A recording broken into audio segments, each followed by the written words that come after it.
Hey girl, hey, welcome back to my channel. It's your girl Misha. Thank you guys for joining me yet again for another review. Child, sorry I am late, but this is Black Ink Crew, Season 9, Episode 6, My Little Broke Friends. Honey, and child, look, let's just get to it, okay? Because I got some things to say because the internet streets are talking about Caesar and this whole Cheyenne blow up, and I have some thoughts on it. Okay, child, let's get into it if we gonna get into it. So it's the next day. You know, the crew arrived in Atlanta, right? So they're on their way to the house.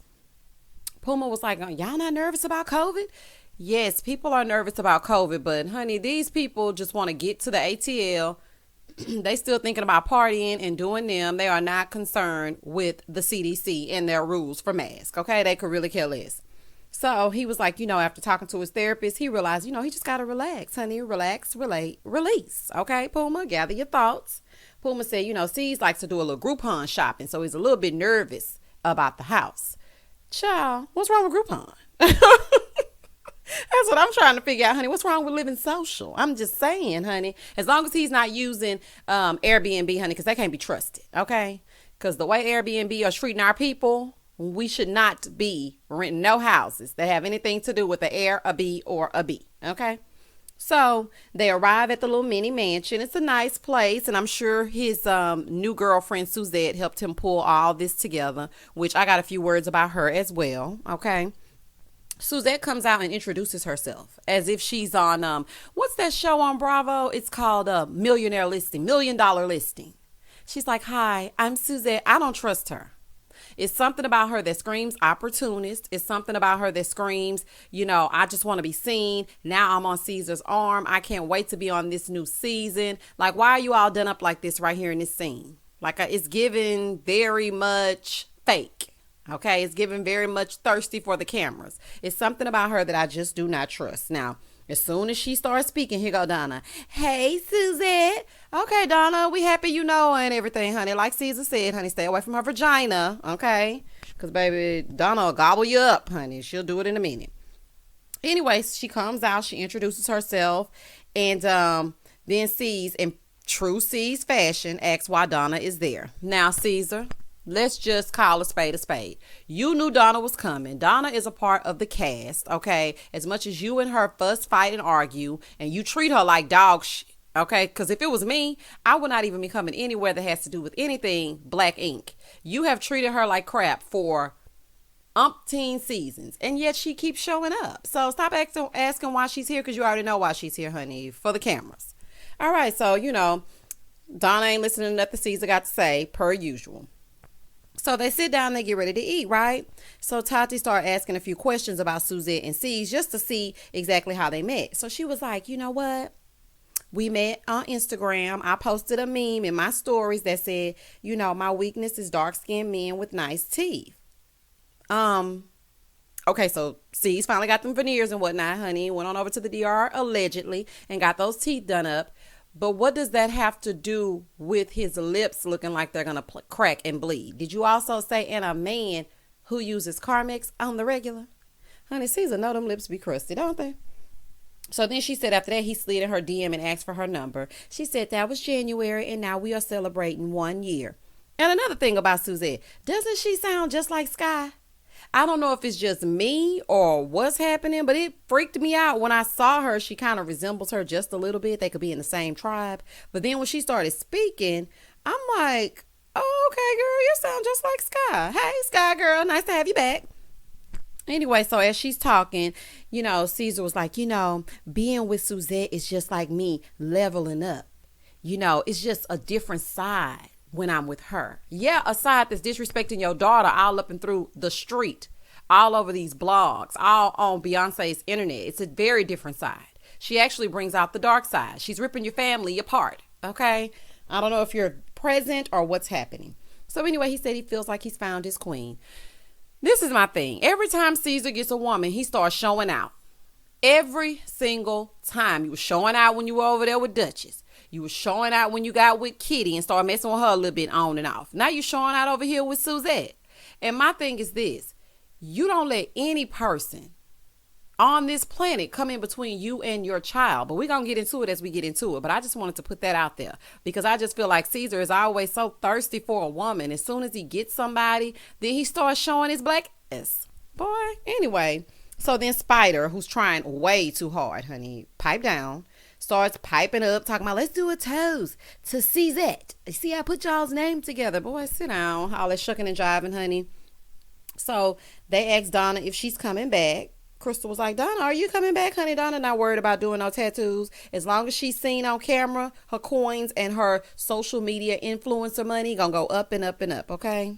If it's up, then it's stuck. I'm just saying. So she said, I just want C's. Let me rent my booth and do my henna and my lace fronts and my CBD gummies, honey, and do some eyebrows.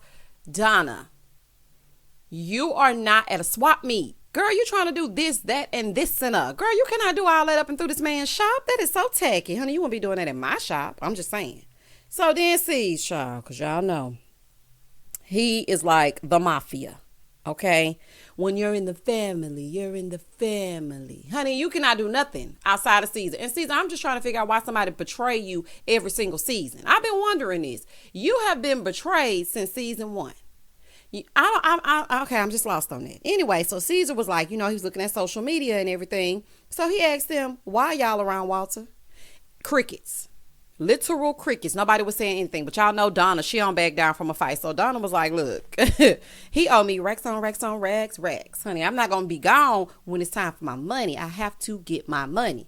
But quiet as it's kept, Donna, Walter is your friend. You can be around whoever you want to be around. See, you do not control these people outside of your environment. Now, granted, Walter came in and, stuck up the joint, okay? He stole from you. I'm not taking that from the situation.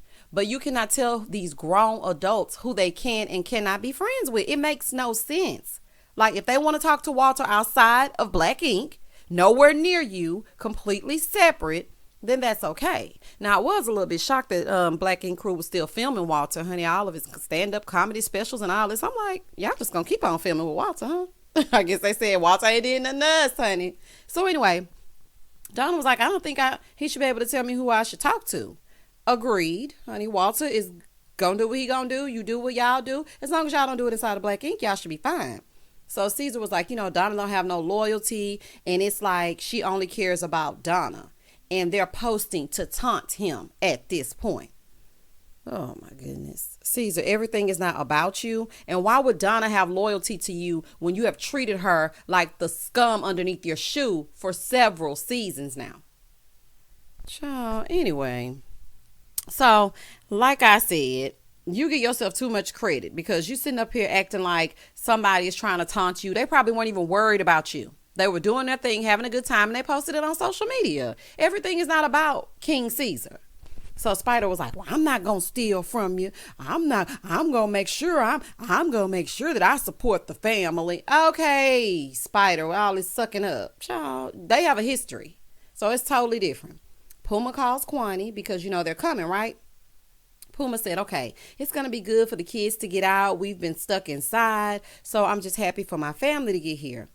So next thing I know, Puma, so they're all standing downstairs, right? Because it's the next day. So Crystal is like, I'm about to go downstairs and work out with the girls. But the girls were already done working out, honey. Crystal was prancing around in her outfit. She looked cute though, girl. Body. So she was like, okay, I'm going to go downstairs. But by that time, they were already upstairs. So then Puma said, last night's dinner was real nice. Here go Donna. But why did it have to end sour? Puma said, well, he stole from him. If somebody stole from you, you would not want to deal with them. So then Donna said, he's my friend. Puma said, that's your work friend. Puma, how you going to tell this woman that that's just her work friend? And this is my thing. You do form relationships at work. Some of the best people I've ever met have been my coworkers. And those people can turn into true friends. So I don't understand why you're acting like, he's like, yeah, we've been with Walter. This has been 20 years. Puma, pipe down, honey. I know you're speaking your speech, but honey, you just got back, okay? Because if you don't remember, you were exiled from the family as well. Nobody could talk to you. So not too long ago, you were in Walter's shoes. Now all of a sudden, he stole from him. He did this. You opened up a rival shop and hired Donna. Let's not forget.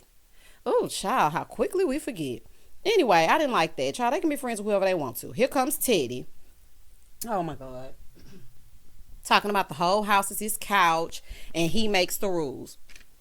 Teddy, I would act like you wasn't even there, child. So Donna was like, well, I'm just gonna make us some breakfast. Y'all go sit down. Donna on her cooking thing, honey. Hope she don't put no CBD all up and through the scrambled eggs. C said, you know, oh no, not C didn't say anything. So Ted was just letting them know, look, y'all are not about to do what y'all want to do up in here. The lower level is all mine. Just like the couch is mine over at Black Ink, then the downstairs is mine as well. Teddy, you really feel like you got a whole bunch of pull just because you hang around with Caesar 24 hours a day and y'all claim y'all cousins. But I need to see the receipts because this sounds like a play cousin situation if you ask me. I'm just saying, honey, just picking up on people and carrying them around. So then we see Caesar riding around and getting it, right, in his little Jeep. And then we hear the radio playing. Now, riddle me this. How was Black Ink there to capture the exact moment that all of his business was on the radio? Child, if y'all don't get this recording out of here and this overlay that y'all done put all up in this scene. Anyway, so Caesar tries to explain to us, which I ain't buying it because you ain't fooling me, that Cheyenne wasn't getting along with her mom. So her mom kept telling her, you need to come get your daughter. You need to come get her. So he sent for her. And then one day he sent her home after 8 months. Okay. Then the day that they had the fight, she had school, and he told her after school to go wash the dishes. He said she had music blasting all up and through the house. He grabbed the speaker, and Cheyenne got heated. And then, you know, her mom, all the way in New York, called the cops. And this story ain't adding up. Okay, 1 + 1 is now equaling 1,000. I'm just so confused. The cops came, they didn't say anything, and they said that it was silly that she didn't want to do chores, and she was yelling, I'm not doing chores and I don't have to do it. And then she went back home. 3 months later, she said he abused her on her live. Okay. But my thing is, why was Suzette involved? I feel like there are 3 sides to this story. There is her side, there is Caesar's side, and there is the truth. Y'all thought I was going to say Suzette, huh? She ain't got no side. You should not be involved with things that are going on with his daughter. Suzette should have sat there and ate her food, honey, sat this one out, figured out which home she was going to go show that day, because Caesar, you should have taken control of this situation. And I'm sorry, but I just side with the child because I feel like Cheyenne is coming across more genuine than Caesar. I feel like Caesar got all big headed, and now that he got a little shine and a few shops in a different city, then he thinks he's really on his game. But my point of it all is, you definitely did do something to this young lady for her to go on live and express herself the way that she did. So whatever you talking about, honey, I ain't buying it. Okay, child. And lick them lips. Oh, crusty lip boy. Anyway, so then C's pulls up. He goes outside, talks to Ted, right? Now, Ted gonna put him up on some real game. Now, Ted, in this scene, I am with you. Okay, let's get into it if we're gonna get into it. He pulls up, and Ted was like, look, I need to talk to you about the Cheyenne thing. You know, at first I wasn't gonna say nothing. I saw the whole thing play out, and I just feel like the whole thing is trash. Okay, as you should, Ted. And so he was like, I tried to ignore, but I just can't. So then C's was like, you know, she could have ruined me. That's what you're worried about? You're worried about your reputation when your relationship with your daughter is severed? That is what you are worried about? Child. So then Teddy was like, you know, it's a pandemic. Ain't nobody in their right mind. So I just feel like you should just give her a pass. Ted, when I say you speak in your speech, that is what I'm talking about. Ted is able to, one thing about Ted, you know, he is lazy, honey. He's just a bump on the log. He's a very lazy man. But one thing about him is he's empathetic. Y'all remember when Sky had to go back to the pen, or she went to jail for like months? Ted was right there. He sold his sneakers to get money to try to help Sky and all this kind of stuff. He's a very empathetic guy. Every time I see him, he has a heart for people. Even when, I think the only reason why he attacked Alex seasons past is because C said go. And when C says go, Ted gonna go. Okay. But when he was listening to Walt explain to him why he took that money, he was looking at him very sympathetically like, yeah, I understand. Okay. But Caesar is my boss, so you're going to have to leave. But I feel like he has empathy for others. I like that about Ted. So then Ted asked him, you know, are you happy with Suzette? Of course, you know, Caesar said yeah. And then so Ted was like, well, why is she arguing with the child? She violated Cheyenne. That bitch is a dud. Exactly. Finally, somebody telling him the real. And, you know, Caesar just sitting there with that big soup cooler bottom lip of his, just because, you know, Caesar don't never close his mouth. Just sitting there with his bottom lip, just looking. Honey, she owes your daughter an apology. And Ted said the same thing. He said, look, I keep trying to talk to her, and I feel like I just ain't gonna be able to mesh with Suzette. I feel like you need to take a break from her, because the fact that she did all that online with your daughter. Look, I'ma always rock for Cheyenne. I've been there for her since she was a little girl, and I'ma always go with the side of my family, and I just don't feel like that was right. Honey, not couch potato Ted giving sound advice, honey. Thanks for coming to his TED Talk. Child, he is saying what the people need to hear. Anyway, so now Puma's family shows up in the next scene. Kwani brings her whole family. They all get out of the car. It's like a little clown car. It was one person after the next person after the next. I'm like, Kwani, you were supposed to bring your warm body and your 2 kids, not your mama and your mama's mama. Honey, I know we in ATL and Outcast said babies, mamas, but don't bring your whole family, and you already know how your mama gets started. And Puma, child, what kind of storyline you got this season that you got to bring Kwani and her mama? You know her mama be acting up, child. I guess they said, let's add a little razzle-dazzle over here for Puma, because he ain't doing nothing else. So Kwani was like, grandma is here to babysit the kids. Okay, now that's good looking out, because, you do want to have a little time to yourself. And the grandma was basically like, look, I don't trust everybody with the grandkids, and I feel like you just can't trust everybody around. And Puma was like, well, I had it handled. I had some people. No, I'm with the grandma. Not I had some people. What does that mean? Nope. You cannot trust everybody with your children. So Kwani said, grandma likes to cook and clean, so she can help us. And so Puma started to be like, okay, I see that. And plus I like her cooking. I understand. Okay. So now we're over at the shop. They get to the shop and, C's lays down the ground rules. Donna gets a delivery of goods straight from AliExpress, child, honey, because y'all know it's where it's coming from. Donna got 17 side hustles, honey. Hair, CBD, tattoos, henna, and holding down Alex. Okay? Baby, Big Mama. And listen, Alex, stop calling this girl Big Mama. It's skeevy. I hate that. Hey, Big Mama. And it's just weird. Anyway, they started playing with her wigs, child. Ted said her wigs look like they came from Party City. He said they look like they came from Party City. I'm done.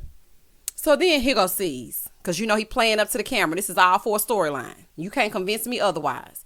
C starts trying to call Cheyenne over and over and over. So you waited until these cameras were up to act like you were completely distraught over the fact that Cheyenne will not take any of your calls. That girl ain't stupid. She already knows that y'all are filming. That's number one. Number two, anything she says probably could and will be used against her. So I wouldn't trust you either. There will be no communication. We would need a moderator.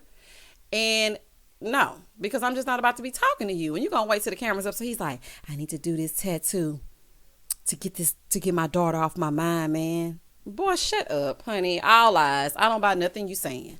Next thing you know, we see Tati, who always wants some kind of role and or responsibility. She's over there trying to help the Atlanta lady get everything together because she's saying that the shop is not in order. Here comes Big Mama, aka Donna. Okay. Donna comes in and she's like, I have the setup right next to Alex. And so Tati was like, no, you don't. The piercer is there. And she was like, no, well, you need to move the piercer. Donna, you be doing too much. See, this is why people be getting mad with you, girl. And you know what? Donna is a Virgo. She doesn't act like a Virgo. She's just all over the place, all willy-nilly. We are very planned out. We're perfectionists. We always have a plan. We know how things are going to go, and they need to go accordingly. Not Donna. She just fly by the seat of her pants. Girl, you cannot come in here and remove this lady and decide where you're going to go. So she starts saying in her confessional that, her and Tati were basically scissor sisters. And so Tati needs to give up that space because she wasn't saying that last night when she was moaning and groaning. And Alex was over there in the corner watching. Alex, I don't know what kind of man you are, but it's looking like you're not one because you need to get Donna under control, honey. She's just doing whatever she wants to do, running all over you, got people flip-flopping in and out of your bed. And Donna, just because you and Tati decide to play with each other late at night, honey, does not mean that you could just come in and say you're ready to fight. So now, child, it's finna be on. Once again, Donna ready to fight because she a big girl and taller and bigger than everybody else. And so she's trying to fight Tati. Of course, Tati ain't about to back down. And scene. Child, just a bunch of ridiculousness. But back to Caesar. Caesar, you need to take a break or break up completely with Suzette. Because anybody that doesn't want your child or doesn't like your child or is willing to disrespect your child, they need to go. Okay, and this was all for a storyline. I completely 100% believe Cheyenne and her mom, and I do feel like these things allegedly happened that they're saying happened. And Ted, one thing I didn't like is that you tried to make it like, Cheyenne's mom was pining away over Caesar. And so that's why she's so bitter. She's the bitter baby mama. Y'all really need to cut that out. Yes, she probably felt a way that her and C's were no longer together once his success got popping. But I don't think this lady is just sitting over there trying to figure out when's the next time she gonna kiss those soup coolers. Child, y'all get it together. Honey, I'm sorry my review is late, but it will be on time next week. As always, stay safe, stay blessed, spread love, not germs. Peace.